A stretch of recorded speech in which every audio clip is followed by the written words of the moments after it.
Opposition leader Umar Ayub ने कहा है कि ये बजट मईशत पर वार है। फार्म 47 के वज़ीर आज़म ने तस्लीम किया कि ये IMF का बजट है। इद्दत केस का फैसला पूरे पाकिस्तान की ख़वातीन के ख़िलाफ़ है। हुकूमत ने 450 अरब की गंदम इम्पोर्ट की। उमर अयूब ने महंगाई के तूफ़ान की पेशगोई भी कर दी। इंसदाद दहशतगर्दी अदालत के बाहर अपोजिशन लीडर उमर अयूब खान ने मीडिया से गुफ्तगू करते हुए कहा कि कल का बजट फार्म 47 की हुकूमत ने पास कराई। ये इकनॉमिक हिटमैन का बजट है।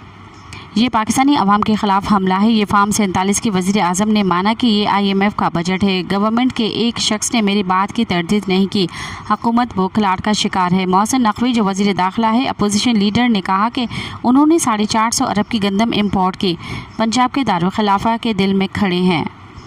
काश्तकारों की गंदम नहीं उठाई गई। हुकूमत कह रही है कि गंदम एक्सपोर्ट करेंगे। महंगाई का सैलाब आने वाला है। PTI के दौर में यूनिट 70 रुपये था और अब 50 रुपये है। जो उन्होंने करारदाद पेश की है वो सामने आनी चाहिए, जो US गवर्नमेंट ने साइफर के ज़रिए पाकिस्तान में मुदाखलत की। मज़ीद ख़बरन ऐं तफ़सीलात लाइ विज़िट कयो असांजी वेबसाइट www.awamiNewsHD.com ऐं ॾिसंदा रहो अवामी न्यूज़ HD।